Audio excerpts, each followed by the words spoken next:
looking. He's going to heave one deep down the field. It's going to be to the goal line. It's going to be gone. It's a touchdown. And the Gators have won.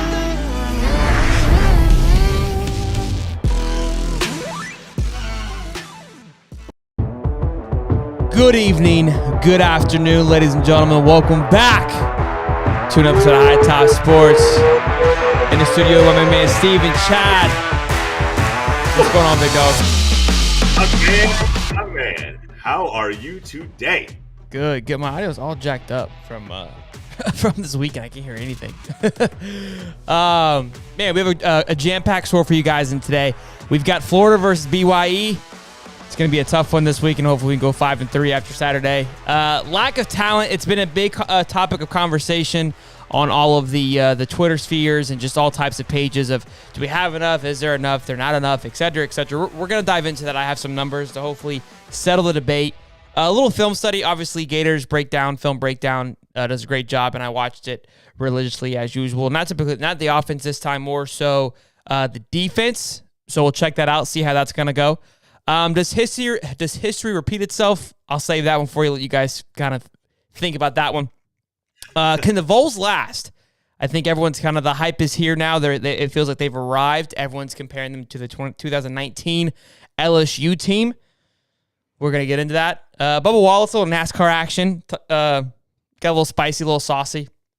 We're bringing back our hot topic debate, and then pick 'em since we missed last week. We're going to get back to normal here. Get rocking and rolling here. So let's go, baby. Let's go.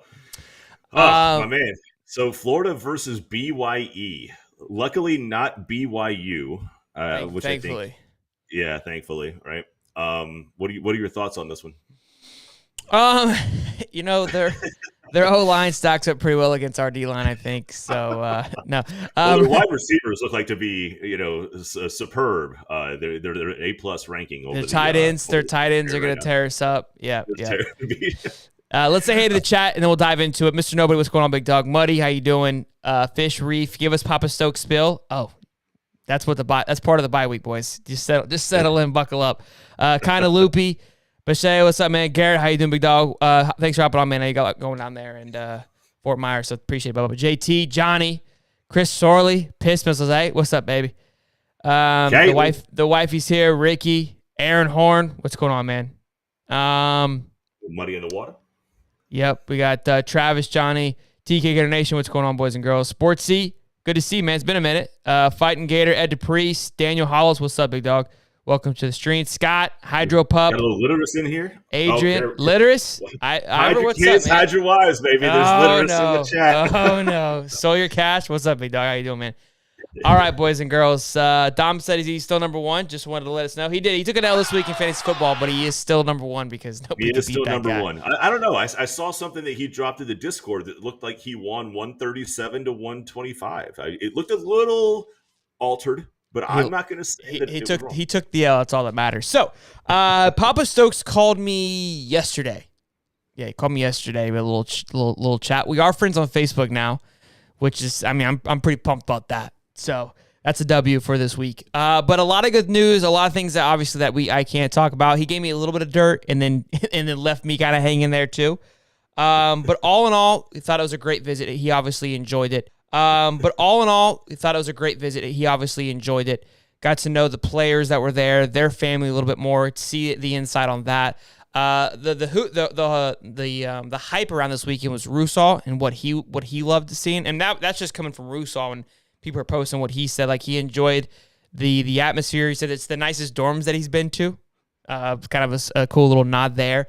And then he talked about the ability to play now, which I think we've all been stating that. We've been noticing that. And that's where you and I, we've talked week over week, is us losing going to have an impact on recruiting? Well, no, they're seeing an opportunity to be able to come in and play right away, which is only going to make their draft stock go up. And now with the NIL, you want to play as much as possible to get as much NIL valuation as you possibly can.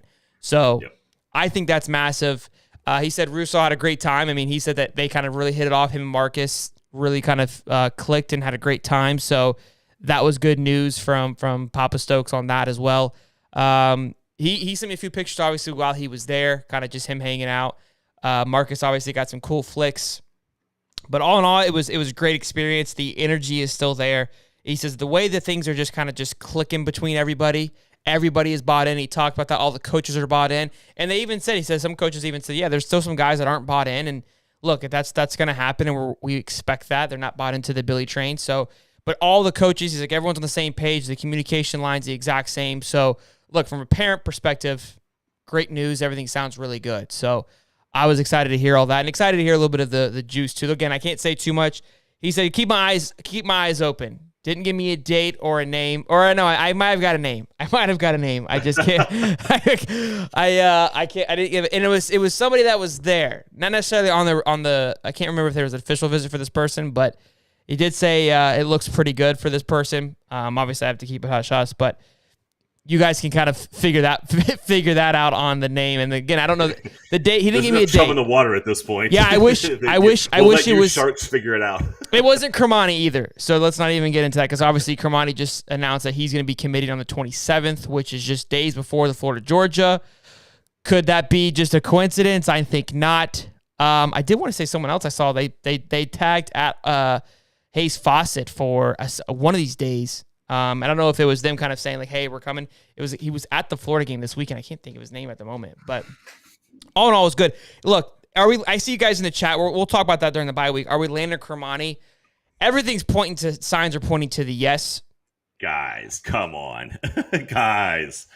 I said this in the Discord. I mean, look, I know you guys are excited about it. I'm not going to take any of the steam away. It's a huge get, but I think it's the worst kept secret in college football recruiting this year. Kermani has not been shy about his affection for wanting to be in Gainesville. And as you start to look at things and the way they line up, the timing of things, when he's doing things, we've talked about whether or not Billy has a little bit of a hand in some of this, right? Like whether or not the timing of a commit comes right on the back end of potentially what we could be potentially considered bad news, right? Every time there's like a stumbling block, or every time there's like a maybe something that doesn't bode well for the program, or even on the smallest scale, there's a commitment right behind it, right? And we've said that before, right? It feels like this guy is constantly able to balance anything bad with something better, right? And I think that's going to be the same thing with Kermani. I mean, like we're seeing enough of a pattern here, and I want to say that 247 is just launching crystal balls. Yeah, it's like point. They're not even trying to. They're not even trying to hide it. to be shy about it. And Boucher just said it was Desmond Ricks. Yes, he tweeted at Hayes Fawcett a date. I think it was the 22nd was the date. And we all know Hayes Fawcett's the guy who basically drops those sick photos when these kids commit. So could that be another one that comes flying through here in the next few days? I see you guys putting the 31st on there. I didn't see anything. Let me know in the chat what's going on with the 31st.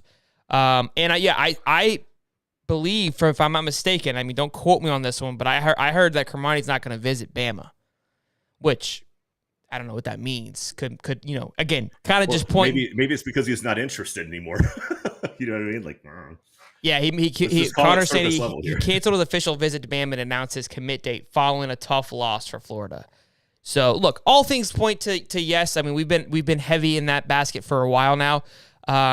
Look, if we can land Rusal and a James Smith and like some other guys, to me, that's going to really bring this class to a top tier class. And we're going to get into that when we get lack of talent and just the top overall talent over the past years and where we've been lacking and whatnot. So again, what's interesting to see is, again, a lot of hype behind Rusal, not much behind James Smith. Papa Stokes said he got to know the Smith family, and it's a great kid, great family, but I didn't hear much about like kind of him and where his head was. It was all about Rusal, and I said I wasn't going to buy into the package, and now it seems like, and then I bought in, and now it seems like it may not be a package deal anymore, just from what it feels like, because nobody's pointing James to us. Rusal had a lot of great things to say, but James has been ultimately quiet. Now, to be fair, when we talked with Marcus about, or you weren't here, but when I talked to Marcus on the stream about it, he's like, yeah, both those guys are tight-knit. Like, they haven't said a word on where they want to go, on what they're feeling or anything. Nobody knows a thing about these kids, which is how they want to keep it. They're down to Auburn, Alabama, and Florida. And they're from Alabama. So the one thing I can say, and I don't think I'm ruining anything here, Papa Stokes will let me know, I don't think this is that big of a deal, but James Smith's dad, I believe it was Smith's dad, wants to retire in Florida. That's where he wants. Wouldn't? That's what it's a retirement. Yeah, so state. so that's what I'm saying. Like, it's not like it's like a that big of a tell of like where your kid's gonna go play football for the next 4 years, but it was something you hang your hat on a little bit and kind of just you can ponder. You do what you want with whole it. thing. There may or may not be a trend of people retiring in the state of Florida. Yeah, so that's why I'm like, look, there's a trend. Obviously, that's a common thing that happens. I get it. So I was like, I don't know if that means anything or if it's just coincidence. I don't know, but he did say that, and I figured I'd go ahead and share that good news for you guys. Hey, hit the chat real fast. Johnny said, Holly likes to hype us up just so we'll fall. It's not true at all. Yeah, I mean, because he thinks you're going to rile us up for the Kermani, and then it falls, and then you can kind of talk smack. And then Travis Everett said, Holly's just trolling us, guys. I'm not. I've been watching recruiting all year long. I honestly believe that the Kermani to Florida thing is a done. Go Gators. I mean, see, oh. he just hey, Papa Stokes is in the You house. still have that damn thing? Papa Stokes is in the house. There we go. What's up, Papa Stokes? What's up, my man? What did he say? He says, what it is, boys. Once again, I was checking out football talent tonight at some middle school football games. There it is. My man's always out there hustling and bustling. I love it. Hustling. Make sure you guys drop a like, boys and girls. Let's try to get us up there. Try to tickle 100 likes tonight if we can. Make sure you guys subscribe if we're brand spanking new here. Turn the bell on. We go live all the damn time anymore. It feels that way. Look, I think it's going to be commitment season, so we're going to be kind of keeping our ears pinned back and dialed in. So when that happens, you make sure you guys got your bell turned on. So let's dial into let's move on from the bye. BYE. I think Florida has a great chance of staying not taking an L this weekend. So it's good news there. Good news there. Secondary is still shaky. Yeah. I mean, look, a trading might still blow it. So, too funny. All right, let's. I'm trying to read the commentary. You guys are an absolute hoot. They're going so fast. It's unbelievable. Yeah. All right. So next thing is the talent. So again, this has been a big topic of discussion for Billy Buzzcut on: is it the coaching? Is it the play calling? Is it the lack of talent? What is it? And so I spent the last 5 days just trying to figure it all out. I had a lot of emotional responses, I would say Saturday and Sunday morning on my thought process on the whole thing. Obviously, I popped off a little bit on the Sunday cast on a few people kind of having their approach. And look, they weren't wrong for their opinions. I get it. We're frustrated. I understand that. And I was like, look, we got to have some fact behind this. We got to look into this and really see what's going on here. So obviously, I went and watched the film, watched the breakdown again. Incredible job. I watched that. And I'm like, yeah, this should be an easy fix. We should go undefeated for the rest of the season. I don't understand how. But if the Florida guys aren't watching this, they need to be, because he explains it very simple. Like, hey, you need to do this next time. Like, all right, yeah, that makes sense, right? Oh yeah. Now there was a few. This might be the offense and defensive breakdown before they even do the film study, before they even do the all 22, like the big camera that's above everything. Just watch that. That's your Sunday morning DVD that you get when you walk into training, right? You're walking in, you're going into therapy. For anybody who's got a little tweak here, a little turn here, you're going in, you're getting your therapy done. You just hand them a CD or you just hand them the iPad, right? Hey, we've already got something queued up. It's just this guy's website or this guy's YouTube channel. We're still working on our stuff, but this guy's already make sure you guys turn the bell on. Yeah. So I don't want to get into the film study just yet, but I do want to talk about the lack of talent. So again, that has been a thing of where 247 keeps dropping this, or they've dropped it a few times now, where we rank like 13th, I think, on talent on the field based on their 247 rating. Now, I have a chart that I came across, and it states this. Over the last 6 years, from 2018 to 2023, the amount of top 200 players enrolled at UF, Georgia, LSU, Bama, Clemson, Ohio State, and Tennessee. Okay. Bama has 102 of top 200 players enrolled over the last 6 years. Bama has 102. LSU has 58. Georgia has 87. Clemson has 56. Ohio State has 78. UF has 39. Okay. They have 4 for 2022. 6 for 2021, 8 for 2020, and 6 for 2019. I would say for 2018, those guys are probably gone. And 8 for 2023, and we're not done with 2023 yet, okay? While Georgia, LSU, and Bama all have double digits that are under 200.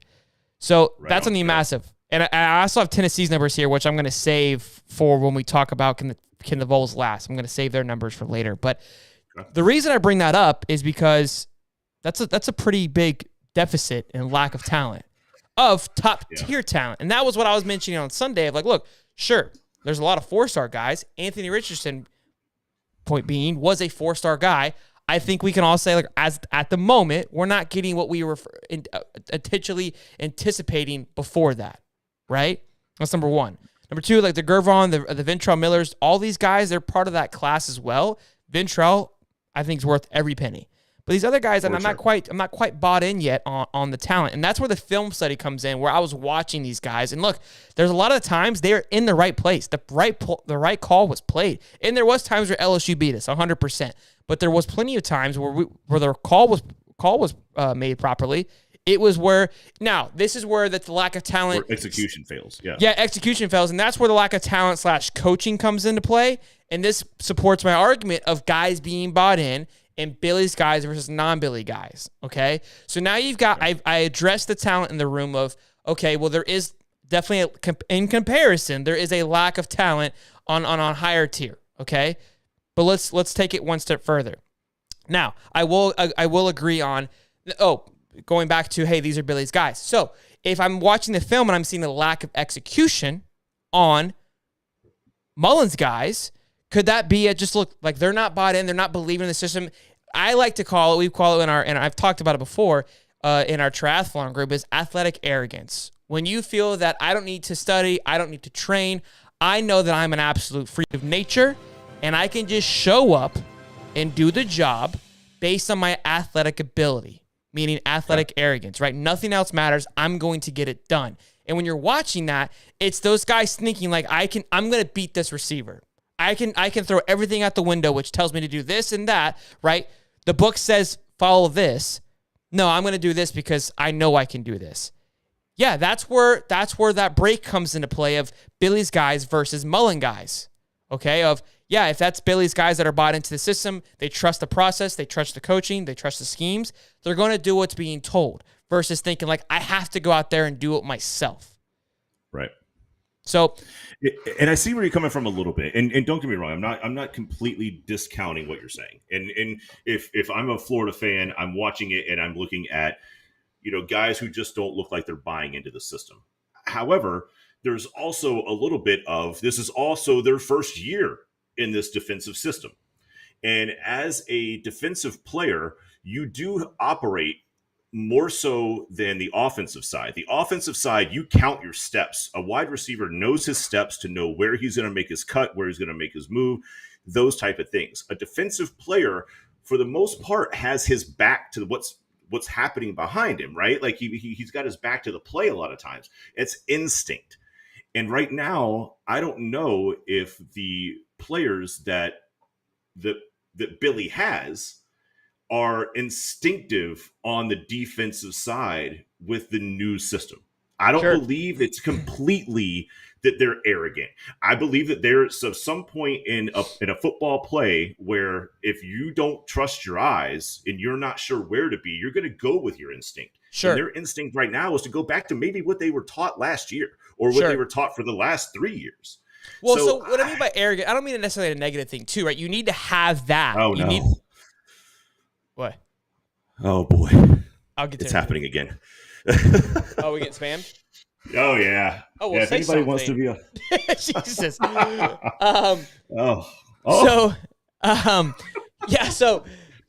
look, I'm not, what I mean athletic arrogance, look, there's you can have it and be positive, but look, I think we're kind of saying the same thing of, like their instinct isn't there, so they have to result in, can I just do this athletically? Can I make this, can I do a better job of just try to make up for my lack of knowledge and not buy into the process. Real quick here from Ian McDaniel, love your thumbnail or your avatar of a bass. That's the reason why I saw this. Billy obviously knows we have bad DBs. That's why he's been recruiting his defensive backs. Trust the process. Please read my comment. Ian McDaniel, love y'all. Love it. Appreciate it, Ian. Ian, you got your wish. You got your comment read. You got it, so you have thrown off the chat terribly, by the way, because you have that button of me saying the terrible dirty thing that you edited nicely. Go Gators. Yeah. that like everybody in here is just going absolutely bananas, like thinking that I've got like Munchausen I thought you were. syndrome. I thought you were a Gator fan. Oh yeah. Hey, what's up, bro? That's always been the case. Yeah, live in the Discord for 15 minutes, guys, and you'll find out that's not the case. Kind of loopy also became a member. Thank you for earning your wings, man. Appreciate it. Welcome to the Pigskin family. Oh my gosh. They're not back. And they also just donated too. It says, can I get a Gator chomp from Holly? Also, Holly is confirmed silent commit. He will not do a Gator chop. I'll do it for you. Kind of loopy. Thank you. I appreciate that, Sean. Appreciate the support there. Kind of loopy. Appreciate it, big dog. The bots are back. That's because Holly won't admit that he's a Gator. Yeah, that's exactly right. Yeah, I let him right in. But yeah, so lack of talent. I think I have addressed that in the room. The next thing would be, again, we'll transition into the film study part of this. And again, this is where I love this. If you love football and just enjoy watching this breakdown, it's absolutely incredible. It's just fun to watch the X's and O's and just watch how things are breaking out. And again, the play calling was there. There was still some questionable play calling in certain scenarios. It felt like LSU was one step ahead of us. He even kind of compliments their wide receiver routes and their combo routes that they're doing that Billy has yet to implement. Now, is that a lack of Billy? Is that a lack of Billy not trusting the wide receivers and the offense and those guys just not being able to understand it? So let's keep it, black and white cookie cutter. I think more so to that. I think the offense has been fine and been moving the ball pretty healthy for the most part. Again, this is where I was watching defensively, where the talent was becoming more. It was more, to me, the talent was an issue because they were in the right spot, but there was times where they should have went over and kept on top of the route, but they came underneath, got beat underneath, right? And there was also times where the LSU receiver just run a really good route, and we just got beat. And that's going to happen too. One thing I saw was Trey Dean is losing all of my support that I had for him a few weeks ago. He was just all over the place. And again, what you're mentioning about is that these guys have to have like kind of like a swivel, and be able to see kind of everything in front of them and keep it in front of them, and have an instinct. And again, that's where I don't know. And that's why, like, if you've been there, if you're a senior and you're struggling, I can't blame the coaching on that. I can't. Now, play calling maybe to a little bit, but there is a point where you have to have the instinct to do the right thing. And to me, it seems like they're just not doing the right thing, which again falls on the player. And I was a big preacher on keeping those older guys in a few weeks ago, on not flipping to the new guys too soon. I'm having a small transition of like, look, these guys aren't bought into your system. At what point do we say, which you guys have already been saying this, and look, I'm not afraid to admit when I'm wrong, and this is a time where I think I might have been wrong here. Might be time to switch. Well, look, the other thing to go along with this, and let's not forget that going into the start of this year, LSU, Florida State, that was the opening game for the Tigers, right? Everybody was talking about how the wide receivers for LSU were going to dominate that game. They have talent at that position. You've got Malik Neighbors, you've got Kashawn Booty, you've got what's his name, Brian Thomas. I mean, you've got talent at that position that they felt confident going into the season that would be the strength of their team. It didn't look that way in the first game of the year, but that was also a new coach, a new quarterback, and then a wide receiver core that had talent, but they got to get the ball in their hands. Sure. We're talking about being 6 games into the season now, and all of a sudden, if the quarterback can get the ball out of his hands and get the ball to the strength of what that offense is, well, now you're going to start to see, maybe what that offense was capable of early on, and they just maybe stumbled out of the block to get the season started. And I think that's really what it's more about. I'm not giving the Florida defense a pass. I'll be like, we talked about this a little bit on Sunday. We had your game was on, my game was on against Clemson at the same time. So I was a little back and forth. I did watch just a little bit of the Gator guy who does the thing, whatever that's called. Film breakdown. But it did look like finally, like, keep in mind, Brian Kelly's always had a good offense. He's really always had a good offense. He made Notre Dame look consistent on offense, and that's different for them. So this guy's not new to this. right? So he has a decent offense. He has a quarterback that's just now getting into his system, and it looks like as they start to move on through the season, that offense may start to click a little bit. Again, I don't want to give the defense a pass, because it certainly looked like there were some breakdowns in positions that we defended just a couple of weeks ago. But I don't want to completely just say that LSU walked out there and had free reign of the football field. I think there's a little bit of two contrasts in that scenario. Maybe Florida's defense didn't play well, but LSU's offense at the same time did. And those two things can happen at the same time. Sure. Real quick, let me get to the chat for a quick second. You guys are saying I should use the buttons more frequently. That's my bad, guys. I've been slipping a little bit. That's my bad. Holly's desktop background is major rights knocking out the OU receiver. Couldn't agree more. Real quick, we got a super chat from Ian McDaniels. It says, "I got chills. I love y'all. Day one fam." Awesome, man. I love that, man. Appreciate the support, man. Appreciate my background is an old guy knocking out a beer and a cigar. No, it's definitely major right. But yeah, so look, I think I've been defending Florida too, and I've been defending obviously Billy and them for the last up until this point, and I'm going to continue because I'm ride or die. There's no reason we should have any major changes until I would say the end of next year if it gets to that point where we need to. But I don't think it will. But this is going to be our first bye. Right? So now we've got 2 weeks to really get prepared for one team. And again, I'm not hoping to I would love to win. But what I want to see is progress. I want to see growth on just on the player side, on the play calling side. And I'm not say the play calling side, because what I was watching, again, it was just more of lack of guys just not having the right instinct. Jaden Hill, and they said in the chat too, I mean, he was their bitch this weekend after having a great game the week before that. I mean, they just embarrassed him. And he was just getting beat. Plain and simple, just getting beat. And I'm like, they just kept leaving him out there alone, too, in no man's land, and he was just getting toe up from the flow up. And I felt bad for the kid. Which is definitely where the coaching part comes in. I'm not going to beat up on the talent, but that's where coaching comes in. You got to roll a safety. You got to help the guy out. You're putting him out there time and time again, and you're watching these LSU wide receivers get the best of the matchup. Help them out. Absolutely. All right, and they want to know if you're drinking tonight, too. No, nothing.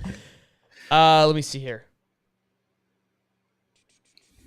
Dean watching film like Jamarcus Russell on the Raiders. Yeah, look, I don't know what's going on, man. I try to support Dean. Dean's on his own, but I would like to see some new guys in the lineup next week as well too. I wouldn't be surprised if we saw some changes in the roster. Again, Lorenzo has jumped Naquan, which I love it. And he came out today and said, like, Billy spoke on or had a comment about it. He's like, look, there's a reason why he's earned it. He busted his ass off in practice, and now he's here. And I think that's going to speak volumes, too, to the team of, like, look, we're going to give guys who want it and who are grinding and who are earning it. And we've been saying it. I've been preaching it. I watched the game, and during my reaction, when I was watching it live, I was like, this guy's playing with heart, and he was just running cats over. And I loved every second of it. So, look, I think it's going to be good to get a bye. I don't think anybody here is going to be surprised for us to say that we're huge fans of Lorenzo. So I love it. I love to see it. I love it. I tweeted at him too because when I saw that and I retweeted that because I absolutely love every second of it. And look, I think as Gator fans, I think we have to anticipate. And this is the analogy that I use all the time. If we, it's a messy room, we need to clean the room. The room is going to get messier before it gets cleaner, boys. And I think that's kind of where we're at right now. Is we're still getting the room a little messy while we clean up the mess from before. And again, going back to that chart as well too, we can see where why the growth hasn't happened. And I'm going to connect this next comment to Tennessee here in just a minute. Actually, maybe we'll just skip the history first and we'll go to Tennessee because it's a good transition. When we had the Kyle Trask and Pitts that season was one of those seasons where things clicked in the right direction. We had a lot of seniors on board. We got some talent that were, some good talented players. We had Damian Pierce, right? All these guys that were just really, look, we draft talent. That isn't, or we recruit talent. That's not a question. But all of it kind of just hit on the right on the right sector, right? But then everything left, and now we're back to square one because there wasn't this nice depth that was building, right? That's, to me, is where Tennessee is right now.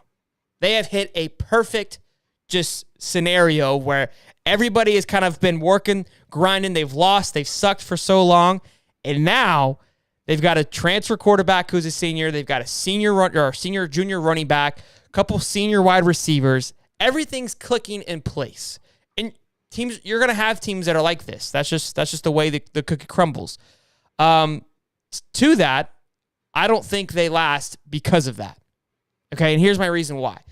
I went through and looked at it. Again, a lot of seniors are playing in this class right now on the offensive side of things. Okay, that's number one. Number two, if I go up and pull that report, that chart up that I had of the top 200 players enrolled, they have 28 over the last 6 years. That's 11 less than Florida has. Okay, so they go 3, 7, 6, 3, 3, 6, and 6 included, which is this year right now. So, which tells me that there's nothing there. If you go look at their quarterback room after Hinder leaves this year, it's a freshman plus Nico who's coming in, who's also a freshman. They're going to have that setback, and it's going to be a massive setback. Now, I'm not trying to hate on Tennessee. This is not me roasting Tennessee or saying anything like that, but it's simply just looking at what's in place. Look, they're hitting a great stride. They're doing well, and people are comparing them to the 2019 LSU team. The only thing that I will agree with is to say that they're the same thing is because they're going to fall off just like LSU did after this year. Yeah, who didn't become bowl eligible the next year, which I also called because they lost their entire coaching staff. But like, my gosh, like, no, they're not there. I just don't see that. I mean, look, like, to your point, yeah, Tennessee is they're at a crescendo. Whether or not they can maintain that crescendo and they can stay at the top based on what they have coming in next year, I just don't see it. Yeah, they've got a senior quarterback, a backup senior quarterback, and then 2 freshmen. So unless they get a transfer, they're done there. And look, Jabari Small, Ole Miss is in the same boat, in my opinion. They haven't done well in years with their recruiting class. Look, things fall into place where teams have good years. That happens all the time. It's again, Florida had that with Trask. To me, this is where Tennessee is at right now. Ole Miss, they had Jackson Dart, who was a transfer. Now, Lane Kiffin has been very vocal about him being active in the transfer portal.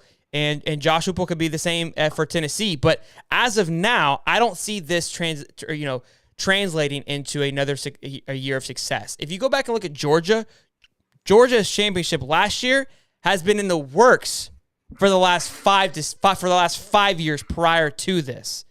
They have been winning 10 and 11 games the last 4 or 5 years, just building a powerhouse to make them prepared to beat a BAMA when it mattered most. And again, that's true. And that's where, look, and again, I like the comparison of Tennessee to the 2019 LSU because you caught lightning in a bottle and you went all the way and you got it done, but that was it. And 2 years later, LSU had a complete restart, a complete reset, all from 1 year because everybody leaves. That's a great way to put it. They lost their head coach, offensive coordinator, defensive coordinator. Well, they didn't lose Ed right after the year after. They didn't lose Ed the year after. They didn't. No, it was the year after that because they realized that he couldn't maintain the 22 5-star roster. Like, after you don't have all that, you can't win. Yes, I don't think he made it through the next year. I think they fired him before the end of the played season. One more year. He played the COVID year, and then he played the year following. Okay. And then he got fired the year after that. Because it was 19, then COVID, then 2021 he got fired.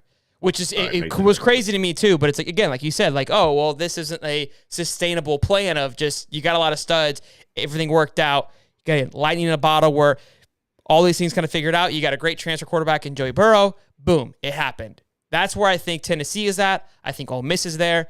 And again, that's where kind of Billy's getting a lot of flack too. It's like, well, look what Josh did in his second year. Billy's not going to have that in his second year either, boys. I'm going to be honest. I don't see that happening just strictly off the talent that's there. We're young now. We're not getting older next. I mean, we're going to get older, but not where Tennessee has been getting older. Tennessee was 3-7 2 years ago and like 7-6 last year.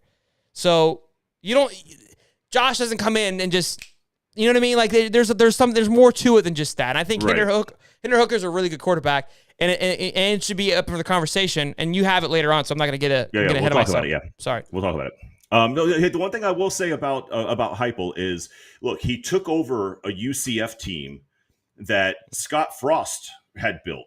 let's be honest. I mean, UCF came from Scott Frost. He hasn't worked out well at his alma mater out in Nebraska, but Josh Heupel inherited a very, very good football team, a well-recruited football team, even though they were the second and third, maybe 2 and 3 star guys, but they got these guys all from Florida. These were the guys that, like, the Florida States, the Floridas, the Miamis they passed on, and they built a team at UCF around those guys. But that just kind of gives you an idea as to how good the talent in Florida is. But that's neither here nor there. When Frost moved on, Heupel took over a talented team. He was able to win with a talented team. He went to Tennessee. There was talent on that team. What will be interesting to see is if Heupel can build a team, because there's not a lot of depth after what we see right now. And building a team is not something I've seen Heupel do just yet. I think he's done very well with other people's talent, which, hats off to you, bro. But build me something. Yep. It's going to be fun to see. Real quick, I don't know how this happens every time. It's crazy. But B-Bean says, what is that on Shelton's sweatshirt? It looks like a pleasure toy. I don't understand how I can wear this sweatshirt 6 months and it's like separate from one another, and both times it gets hit with it looks like because a penis. From afar it looks like a golden wiener, dude. It looks like what we gave Austin Sweat when he won Wieners and Wags. It's the World Series trophy, boys. I'm like, cut me some slack here. Come on, man. Oh man, this is ridiculous. It's a good thing they didn't make it's a good thing they didn't make the base a little girthier, because people really bummer. questions. Real quick, Callie Burbia says Brenton Cox overrated ? I feel like this is like a big topic of discussion. I feel like I've been pretty vocal about it being like, yes, probably more so than not. I think he's good. I'm not sold yet. I was watching the film breakdown. He has gotten better on being patient, on not just completely just exploding through the guys. And so I commend him on that, and I respect him for that. I wouldn't say he's overrated. I do think that we get excited because he is that big explosive player where you hear his name a lot, right? Where he's not getting double teamed because Desmond Watson and Gervall, and they're getting double teamed, which allows Britton to come off the edge and just get back there. So I don't know. It's tough for me to say. But we have a quick super chat that I missed from North Florida White Trash. It says Napier's coaching style reminds me of Lou. Careful. Money don't make money. Yeah. I don't know what it says. Lou Sassel. Oh my gosh. Oh my gosh. I said it in my head. It just, when it says it, for those, you know how those are good? Because when you say them in your head, you don't hear it. And then you say it out loud, and then you hear it, and then you're like, oh, I'm on live television. All right. Oh, lordy. I told you not to trust him. Yep. Real quick, we got one more super chat.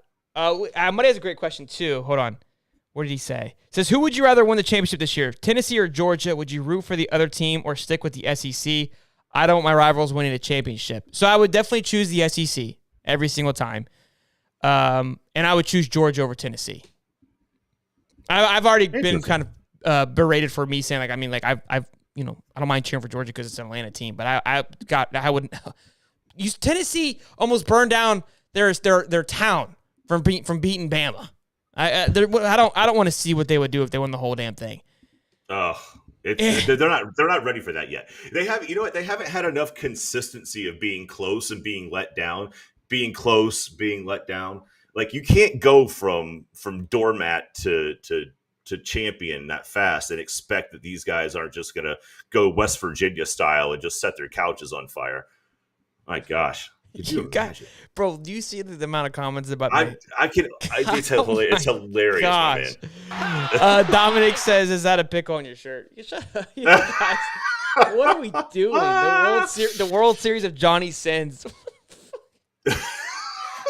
Oh my gosh. Kind of loopy $1 super chat. You guys are incredible. Like, this is supposed to be a family channel. Like, what are we doing? No, it's not.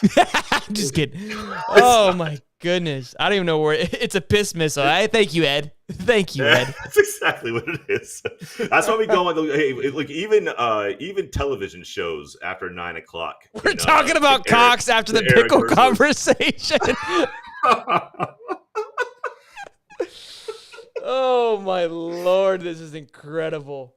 This isn't even our show TK anymore. Gator Nation, thank you. Right? He misses simple plays just because he's going straight for the quarterback. Easily he gets the running back and just misses. He has no desire to pursue after he misses. I like Princely and Boone better. Yeah, and that's what I noticed, right? Is he just kind of blows through the line, and he's just worried about kind of just, again, his highlight reel. What does he look like?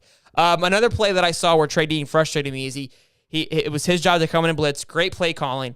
They did a play action where that's where Dean should have, stopped and read the play, but he keeps on going in and tries to tackle both players, the running back and the quarterback, and then just finds himself in between the two of them with nobody, and then that's just when spread eagle.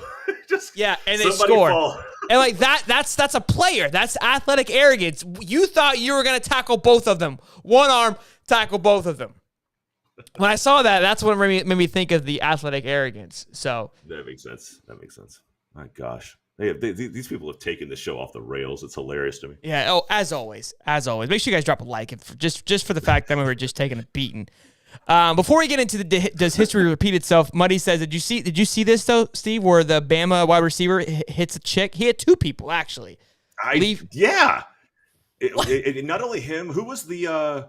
There was an NFL player that did it too. He knocked out a that was Devontae. That was Devontae. Yeah. But yeah, this one I did not see the video. I looked for it. I did hear about it, but I didn't find it. My gosh. If that ends up being the case, and it's like it looks like he went after somebody or was being an asshole, like good luck, kid. He got charged. He's SOL. And then also too, TJ Love, he's asked a good question. We talked about it in the last cast on Khalil Jackson, who flipped off, had the picture. He came out and made a statement that it was prior to the game. I believe it. It's Gator stamped. It came out and said, "Look, it's." And it was a very well worded response, but again, he said that it was before the game, and we talked about that. He looked clean. His jersey looked clean, so it could have been. Yep. Again, it just kind of. You got to think about how this stuff surfaces, right? He posts that. He doesn't have a big following. Nobody cares if he posts to the game. If somebody happens to go see it, they screenshot it and share it and go, look when this person posted this, right? Like, or look what this person posted right after the loss. It just helps with that storyline of it's toxic down there in the swamp. So yeah, and that's why you got to be careful. Like I know these guys are kids, and they just want to put stuff out there and be themselves, like be the 20-year-old, 21-year-old, 22-year-old kids that they are. But it doesn't take much for somebody to completely take something that could be nothing and just overinflate it just for the sake of being able to write a cool story and make some money off of it. So, I mean, I don't doubt the fact that he posted it before the game. I mean, there wasn't a blade of grass on his jersey. So, yeah, but at the same time, like, dude, like, grass. It wasn't touch. But at the same time, don't put that on the internet. Common sense, kid. Come on. and not only that, but he's like a third generation Florida player. Yeah. Like, porn bots are back. Like, just ridiculous. Oh. It's because they know I'm here. So real quick, does history repeat itself? So I did a little more digging this weekend. I've had some free time on my hands, and Bama goes down to Tennessee. Tennessee rushes the field, breaks the goalpost. They need to go new goalposts for $100,000. I feel like I've seen this movie before, Steve. I feel like it feels awfully familiar. So I did some looking. I did some digging. And 4 out of the last 5 championships for Bama had a loss. Let's take you down memory lane here. 2011, Bama loses to LSU 9-6 in overtime. At Bama, excuse me. At Bama. So nobody rushes the field at that one, but obviously big win for LSU. That was the year they ended up playing LSU in the championship. They get their sweet victory, winning 21-0. That's number 1. Yeah, beat the snot out of them. Number 2, back-to-back, 2012. They lose to Texas A&M, again, at home. So nobody rushed the field on that one. They lose 29-24. That's the year they actually ended up going on and beating Georgia in the SEC championship, and then they won the BCS national championship in 2012, 2-for-2. 2015, Texas and Notre Dame, one of those two. Yeah. Yes, I think it was Notre Dame. 2015, they lose to Ole Miss at home, 43-37. Ended up beating Florida in the SEC championship game. Go on, win the national championship. Okay. Yeah. That was when Laquan Treadwell went bananas. He was the 6'4", five-star wide receiver that committed to Ole Miss, and he just had a banana of a game against Bama, and they lost. Like the banana on my shirt. Well, according to let's not go too far. B Bean said that the reason that the sex bots keep coming back is because of the wiener on your shirt. Definitely my fault. That's what's bringing them in. My fault. So Ole Miss, and then in 2017, they beat FSU 24-7. Just want to make sure you knew that. But they lose to Auburn 26-14, who goes on to lose, I believe, the SEC championship. But they get voted into the playoff and end up beating Clemson. Then Georgia is when Tua comes into play. And then their last championship, they just went undefeated and just rolled everybody. But 4 of the last 5, they lose major games. Some which kept them out of the SEC championship game, but they still found a way to just squirt their way in and win the whole damn thing. We have been here before, and now the East is harder than what it's usually been, so the East is going to beat itself up. And beat the hell out of itself, yeah. Yeah. Look, again, Bama controls their own destiny. They can't lose again. They can't lose to Ole Miss. Obviously, they have to beat Ole Miss. But if they make it back to that SEC championship game, Tennessee better pray to God that they are not there. Because I promise you, they are not going to be walking out with a goalpost.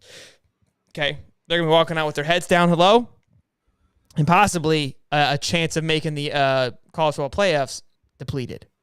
So, does history repeat itself? I think we should all be concerned, as even because Nick came out and said that last year was the rebuilding year.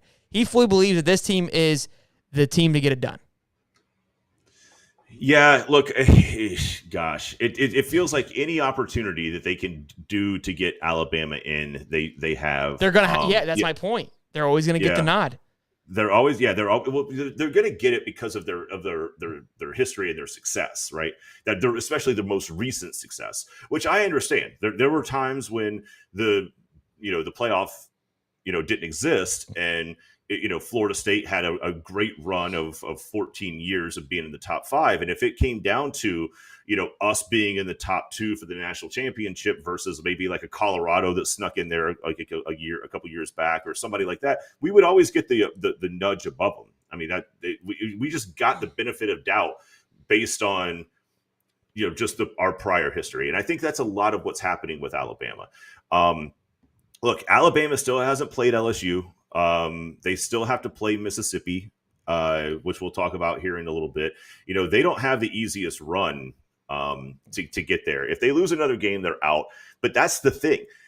Just because they get knocked out one game, they play a difficult enough schedule that if they run the rest, who's to say they're actually even if not they worth run being the in West, the top 4? If they run the West, they're going to go to the SEC championship. Typically, your SEC winner goes to the playoffs anyways. But this raises the question, too. If things work out where Tennessee loses to Georgia, Georgia goes to the SEC championship, Bama beats Georgia, you've got 3 teams that have 1 loss, 3 teams that have a loss to good teams. Do we see 3 teams from the SEC in the playoffs? It depends on what happens with Ohio State. It depends on what happens with This is where it's going to support where everyone's hating it. This is going to, like I was talking with our neighbor Frank. He's like, if there was a year to have the 12 team playoff, this would be the year, because I agree with him, because typically your first 6 teams, you're like, it could be anybody, and then after that it's kind of like, they're just plug and chug. But 1 through 10 right now, 1 through 11. I mean, because think about it. Who's 10 right now? I want to say Ole Miss is 10. No. Here, we'll talk about it. You want to jump? Let's do this. We'll jump ahead to the AP. I know we got it on the list. No, that was that was last week. We talked about. Okay. So here we'll do this. We'll run down the AP real fast. So we got Georgia number 1, Ohio State number 2, Tennessee number 3, Michigan number 4. So right now, the top 4 teams still have to play one another, right? We have Clemson at number 5, who I feel like they have a tough game coming up this week. We'll talk about that. We have Alabama at 6, Ole Miss at 7, who still have to play one another. And, UCLA is at 10. UCLA is at 9. Oregon is at 10. Oregon, okay. And they play each other this week. Oh, man. Yeah, I mean, it's so gonna, Clemson. that's So the thing, is, so Clemson has naturally to, they're going to knock some people out. Yeah, Clemson needs to lose to make that dream come true, because Clemson will ruin everybody's dream of having a 3-team SEC team playoff. I don't think Clemson has any right being in part of that right now in that discussion. I really don't. I think they're going to get.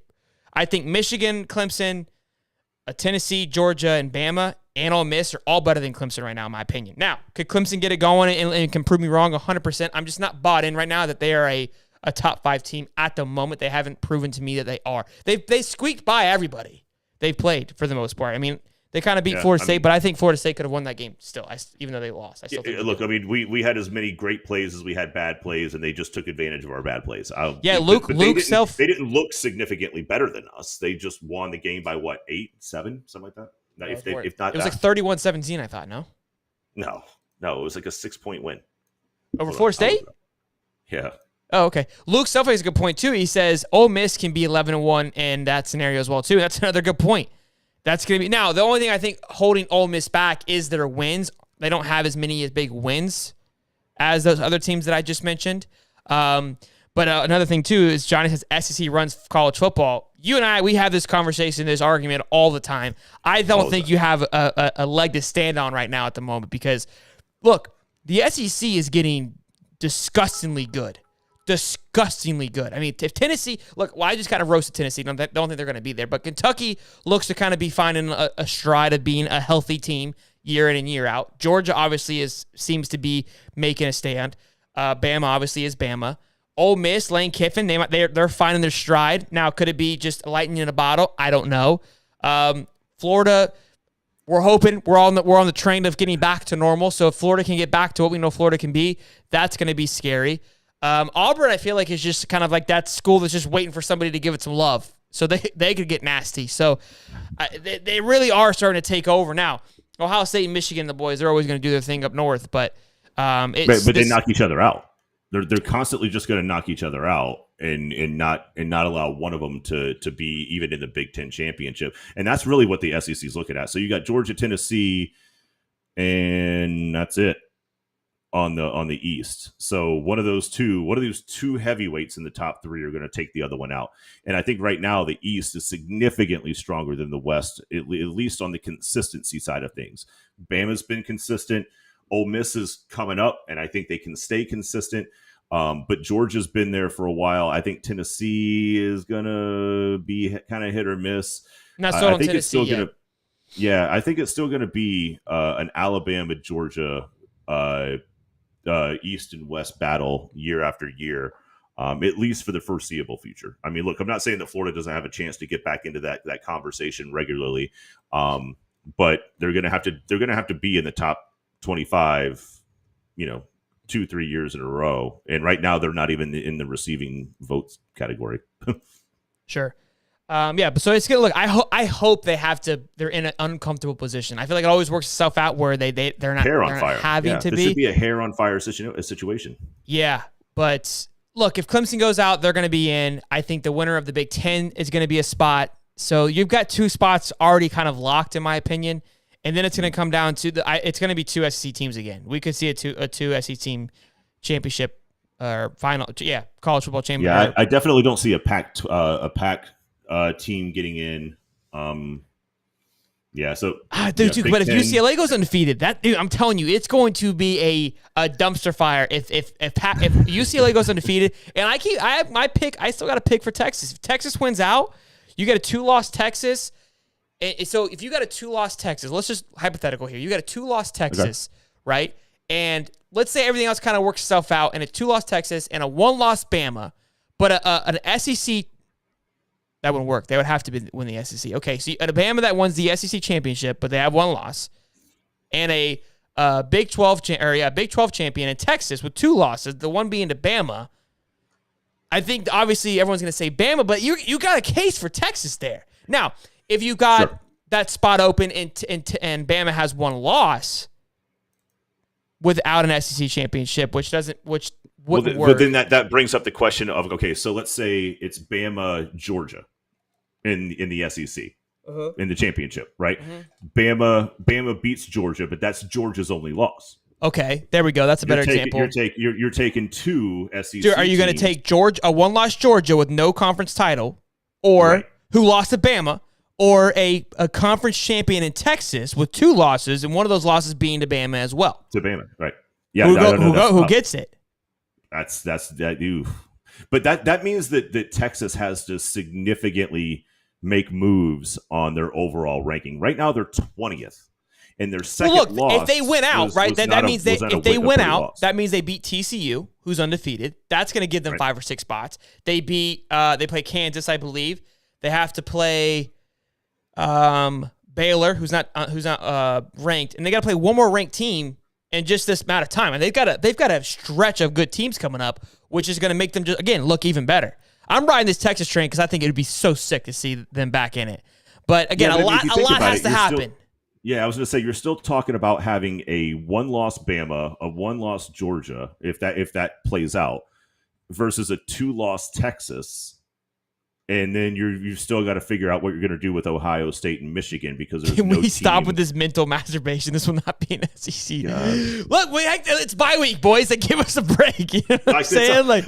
Apparently you weren't with us all summer. This is what we do. Yeah, we just create up scenarios in our head of what could be, because that's what it's talking. Hey, it's talking week, boys. Okay, it's talking week. It's because everything's at its peak right now, where it's like everything is at just everyone's. There's so many teams that are undefeated, and everyone looks like they can win everything, and it's like we don't know what's going to happen. So it's fun to see how it could all play out. But let's go to hot topics real quick.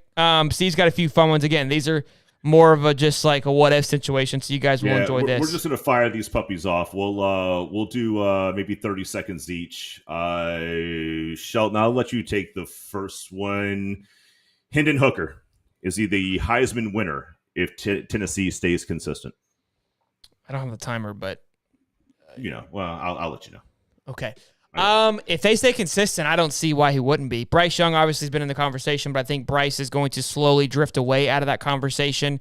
I know CJ Stroud's obviously in that conversation as well, but as of now, your resume for me, it's got to be Hendon Hooker right now, or Hendon Hooker, whatever his name is. I mean, the guy's just throwing absolute dimes. He had 6 tutties last game, and they're the number 1 offense in the country. There's no reason why you wouldn't give it to him.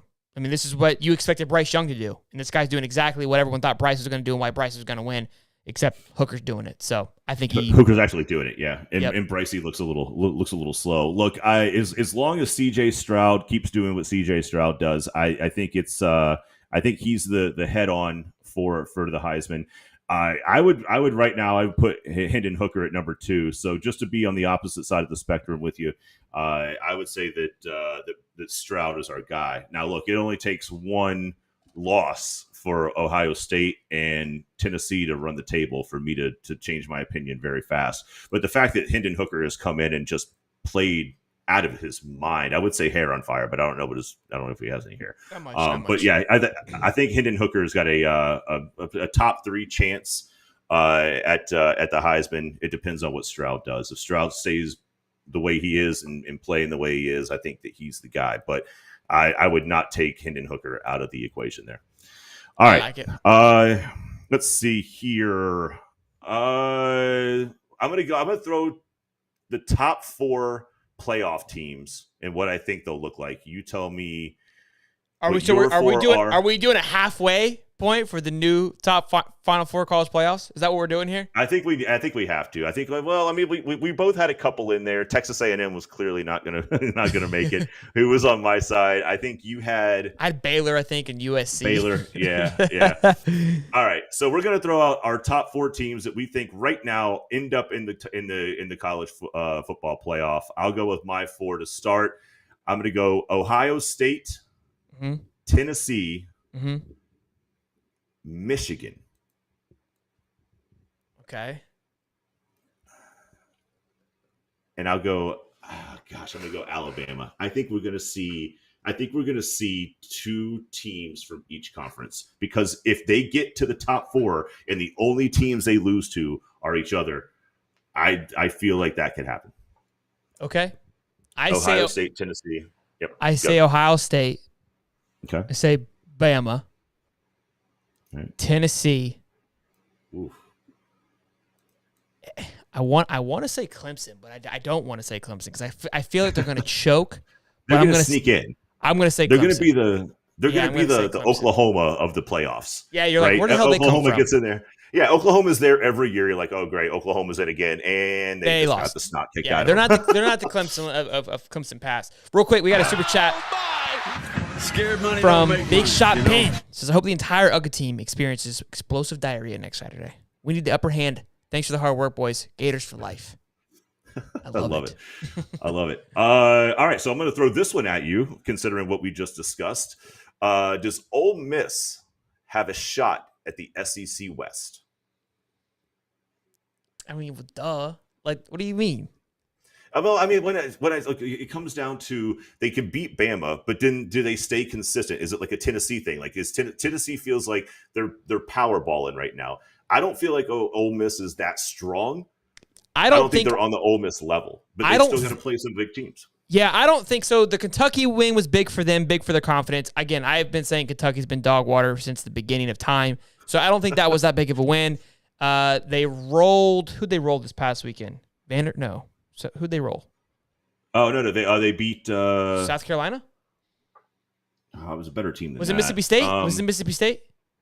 No, that might have been it. No, hold on. I don't know. They haven't been really beat anybody that's really convinced me of like, yeah, they're back. I'm excited to see them do well. Jackson Dart's a great quarterback. I don't think they are a true competitor yet. I mean, obviously, if they beat Bama, then it's theirs to lose. But I don't think they're the real deal. That's why I got Bama coming back hot did they beat and heavy. Texas A&M? Was it Texas A&M they beat? They might have beat Texas A&M too. All right. Look, I'm going to give them a shot here, but they have one. They have one. Like, oh, it was Auburn. Thank you, Beeping. Auburn. But that was a hell of a game. That's I guess what I'm saying is, Auburn hung tough with them, and Auburn hasn't looked the greatest on the field. Do they have a shot? Sure. They've got to pull a rabbit out of their hat against Alabama, and Nick Saban has, for some odd reason, just this magic against all of the coaches that have ever worked for him. He just seems to beat the snot out of them, or at least just beat them. And so Ole Miss has a shot at the SEC West. Sure. Is it a long shot? Yes. I just can't imagine that he'll let himself lose. Saban will let himself lose to Joey Freshwater. Not twice in 1 year. I can't remember the last time Bama's lost twice in 1 year, to be honest with you. Right. So this one's going to be a little bit different. I'm going to throw this out there. You want to hit the chat?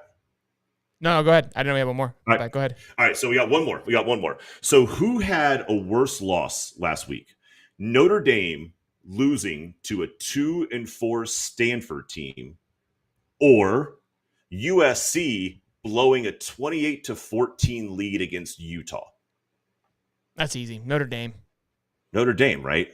Yeah, because, I mean, look, Utah's still a good team.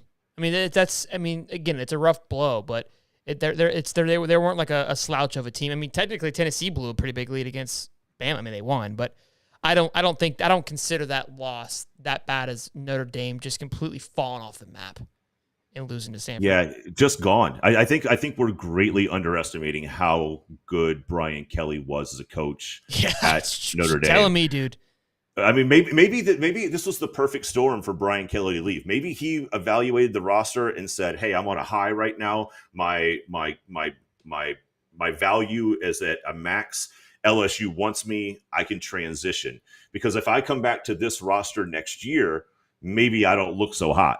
Maybe that's where Brian Kelly's head was at. I don't know. Sold high. Yeah. So sell high. Sell high. So maybe that was the case, and maybe this new guy out in Notre Dame didn't exactly inherit the best amount of talent, but Brian Kelly's been bringing talent into Notre Dame for a while, so it's odd to see them fall so far so fast. So drastically. Yeah. I love seeing it. I love seeing it. Connor Hill says, "Go Dogs." I love it. All right. All right, before we get into the college pick'ems, which you missed last week because Steve was MIA, We got to give a shout out to our sponsors here, MyBookie. Okay, give them a little read here. Your favorite athletes always strive to put themselves in a winning position. It's about time you did too with MyBookie. MyBookie has the biggest online selection of odds and contests to fill out your sports betting needs. Anytime, anywhere. Bet on the NFL, MLB playoffs right now, or play for a share of big cash prizes in the weekly blackjack tournaments. You've been waiting for the right time to get on the action. The time is now. Make your winning move today. Sign up at MyBookie, use the promo code HIGHTOP, and claim your deposit match of any amount up to $1,000. Again, that's promo code HIGHTOP to claim your bonus, experience sports in a whole new light, and make this season a winning one. Bet anything, anytime, anywhere with MyBookie. Okay. Dude, I'm willing to give up my firstborn child right now for that. That was a hell of a pitch, Shelton. You like that, right? Just nice and dirty for him, you know what I'm saying? You've been working on it, maybe. I love it. Yep. All right. Where's Uncle Lou, Sheldon? I messaged him on Twitter. He came on our show talking a lot of hoop and hoopla about who's the greatest streamer and all this jazz. And I said, come on down, Uncle Lou. And he's been MIA. So Connor Hill, go ahead and go let Uncle Lou know that we're waiting for him. I tweeted at him. I don't know how to get a hold of him. I put my email into the chat for him to email me. I haven't received a thing. He's all bark and no bite. I mean, he's a typical Georgia fan. So he's that's all they do all the time. So I see what you did there. Look, the great thing about a bye week before Georgia is we get 2 weeks to hate on y'all's trash-ass football team. But Uncle Lou has been yet to respond. So, look, all I know is going into the Florida-Georgia game, we're getting ahead of ourselves because I've been saving this for next week, but I'll fire it up right now. Is Georgia has everything to lose. Florida has nothing to lose. Okay? So, I love it. Going into this, there's nothing. I mean, I can't say nothing. There's always something, a bad thing that could happen. But if I'm Georgia, I would be nervous. I would be nervous. If you're Billy and you're Billy Nutsack, okay, and the boys, it's like we got one opportunity to make this season a raucous. We got one opportunity to get the swamp alive again for the remainder of the year. If I'm Billy, I lie my ass off. I'm like, hey, you guys can hang with these guys, okay? you guys are ready for this. We've been preparing for this game all year. We've been lulling them to sleep. Yeah, right. You know what I'm saying? We've been playing. We've been practicing for this shit. So it's the long play, kids. It's the long play. If I'm Georgia, look, I would hate to be in this position if I'm Georgia. Because again, it's one of those weeks where Georgia they're already in the SEC championship. Now they've kind of they've got to check for Tennessee, right? They've got to have a little pit stop, a little checkpoint. But you already checked your date. You already stamped it. That's why BAMA has their few losses, right? So Georgia's kind of rolling through, and catch them sleeping, catch them napping. Now, if you're a good coach, Kirby Smart's a good coach, you make sure that doesn't happen. But I think we can get it done. Connor says, I love it. I'll get it, my boy Lou. I'm glad you're optimistic, but Kirby will not overlook Florida. He's absolutely hates your guts. Well, me or Florida? Like that's felt pretty personal. Can we be more specific here? Yeah, can we let's easy. Look, I agree. I think they're going to be looking at it. I'm sure, but I don't think they're going to just be rolling over it. And I'm not saying they're nervous, but look, if you're Florida right now, if I'm AR and I'm going back to the room, it's like let's lock it the fuck in, boys. We're 4-star talent guys. We can win this football game. At some point, we got to just figure it out and be better. Let's just keep it close and go play some damn football. We've got the talent to do it. There's no reason why we can't hang. Let's go play some damn football. Nothing away from the fact that was a very, very close football game until like the last 7 minutes of the second quarter. I want to say it was last year. One, yeah. Yeah, it kind of blew quickly. No, that was a different team. Special teams turnover, yeah. But I mean, it was just one turnover after another, and then it was complete deflation coming out of the second half. But up until the point where there were like 2 or 3 turnovers back to back to back, that was a competitive game. And Anthony Richardson, if I remember correctly, was being used very wisely in his ability to run and some of the different packages that they had for him. The other thing I will say is Georgia does not – they've had a light schedule going in. Obviously, Oregon to start the season, not the easiest game. But their remaining schedule is going to be Florida, Tennessee the next week. Mississippi State the week after that, Kentucky the week after that. So they are going to play 1, 2, 3, 4 ranked teams with no week off.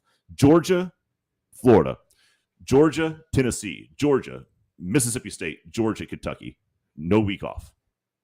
It could get dicey. It could get a little bit dicey there. Good. I think Georgia's going to be fine, but look. I think so. But that Tennessee guy, look. If I'm Billy, bro, if I'm Billy. Florida, Tennessee. Ooh, if I'm Billy. They might look past you. They might. If I'm Billy, I'm coming out butt-ass naked.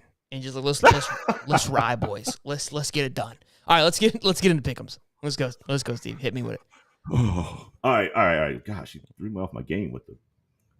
This is why the bots come back. Oh my gosh, Sheldon. All right. Let's break this puppy down. We have Iowa at number 2, Ohio State.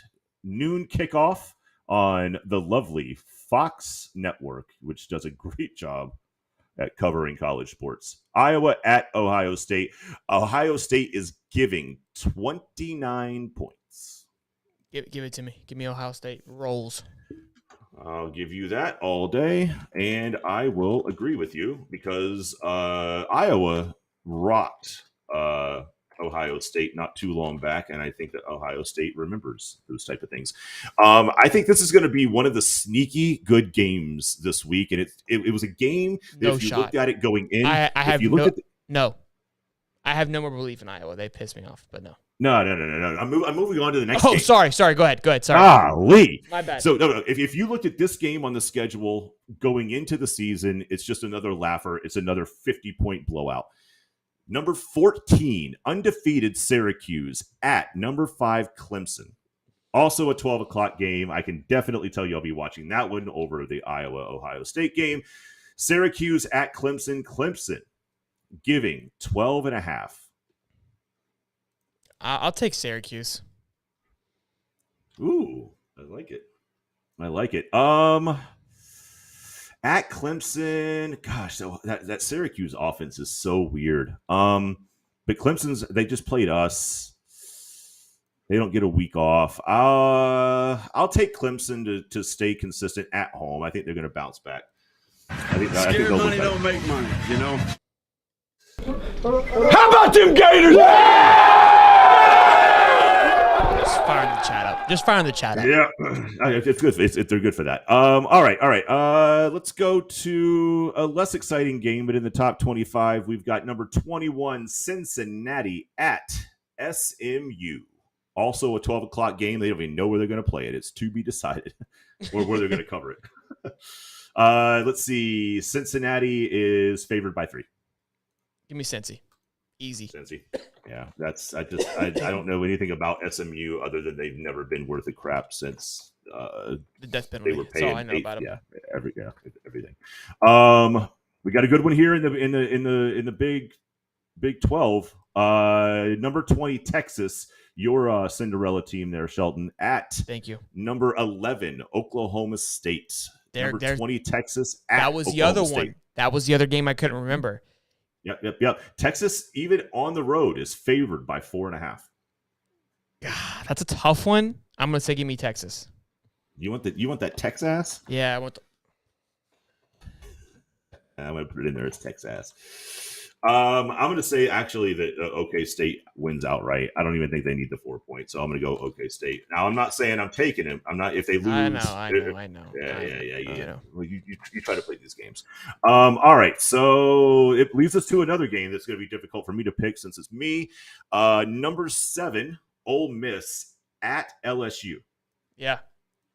Now, right now, when I looked at the last line, Yes. they had it listed as a pick 'em. Oh, I got LSU's favored by 2, and I've seen that everywhere. No, if that's the case, then I'll take Ole Miss all day. Yeah, I'm taking Ole Miss too. I was going to take Ole Miss on a pick 'em. So if you want to give me, I've seen that too everywhere. That's because it's at LSU. It's moved around a lot. Yeah, which it's is moved around a lot. Extremely disrespectful if I'm Lane Kiffin. I'm coming there hot. Memphis Tulane. I don't really care. I'm skipping that one. Because the next game is number 9 UCLA. UCLA at the Oregon Ducks. 3:30 kick. Now that's the beauty of this. This is technically a noon kickoff for the West Coast, but it's a 3:30 game for us. This will be a great 3:30 game for us to watch out there. It's an early game for them. Shelton, who you got? Oregon is giving 6 at home. Yeah, I see that. I gotta be a Bruin. I gotta be a Bruin until I'm not. I mean, they've showed me this stuff so far. Like, I'm love Bo Nix. I preach Bo Nix, but I wouldn't mind if Oregon wins this game. I would like for Oregon to win this game, but look, number 9 versus number 10, and 2 teams that I don't really care about all that much, but they both feel like high-powered offenses. That's going to be a game I just kind of want to watch, just to watch good, fun football. But just to be on the other side of the spectrum, and so we can have something to hate each other for, I will take Oregon. Because we don't have enough reasons. Yeah, I was like, because this really didn't have any reasons. This one may be also a little bit boring, but let's just figure out what the heck is going on out there in North Carolina. We have Boston College at number 13, Wake Forest. Wake Forest is favored by 20.5. Give me Wake Forest. It's so ugly. What an ugly ball game. Like, Wake Forest, even when they win, it's still ugly to watch. The Boston College looks so bad in every game I've watched them play. 20.5. I'll take Boston College on that one. I changed my pick mid talk. Gosh, what an ugly game. All right, moving on. Let's go back to the SEC. We've got number 24 Mississippi State at Alabama. It's a 7 p.m. game, which means that crowd will be rocking. Alabama is favored by 21. Bama rolls. Bama rolls, and I will speak to that here just real fast as soon as I record our picks. Let's see here. The last few times that we went back to it with what Bama does to get into the national championship after a loss, the last 1, 2, 3, 4. Let's just call it. We'll just go back to the last 6 losses. The game after their loss, the scores were 2021. Mississippi State 49-9 Bama rolls. 2019 Mississippi State 38-7 Bama rolls. 2015 34-0 versus Louisiana Monroe Bama rolls. And then back to 2011 24-7. This is coming off a loss against Mississippi State. Bama rolls. I'm gonna take Bama to cover that 21-point spread based on, I don't know, history. Bama rolls, boys. Bama rolls. Let's see here. We got 2 more left. We got Minnesota at number 16 Penn State. 7:30 game. The Lions are coming back a big old embarrassing loss to Michigan. I'm taking Penzi. Penzi's given 4. You think they cover that? Yeah, I think so. Minnesota. Yeah, I think so too. Yeah, your other game better be TCU, right? The last game. Well, you know what's up. Okay, I just want to make sure. All right. Yep. So I'll pick this one. We have number 17 Kansas State at number 8 TCU. 8 p.m. kick on the lovely Fox Sports Network. TCU is giving 5. I think they win, but I don't think they cover the 5. K-State's been playing good football. TCU's obviously good, but they like to win little like the nail biters. I have 3.5. You want to split the baby 4. Down the middle and go 4? Yep. I'm taking TCU. Also, did you see Louisville's favorite against Pitt, the once Final Four team? Oh, we're idiots. I didn't pick. But yeah, I picked TCU. Yeah. That was Desmond, right? That was Desmond. Yeah. Big old idiot. Boys and girls, ladies and gents, another great show for you. Another banger in the books. Another fun one as usual. The shit talking was loud and proud, and I loved every second of it. Next week, it's going to be a fun week. I'm hoping I've got something in the works with Najee, Aiden, and Marcus. All 3 of them said yes to coming on. Now we just got to figure out a time slot. So I'm hoping to have that in the next few days. So we can make that work, boys and girls. That'll be a fun one to get us through this bye week that we have. No football for the Florida Gators. But next Sunday starts. I mean, we can start it now. Their reign to hate Georgia Boys and girls, get some rest. Make sure you like, subscribe, like the video. And until next time, I'm Sheldon. And I'm Holly. Boogity, boogity, boogity, boys. Go Gators. Watch me turn this life into something that you can never own.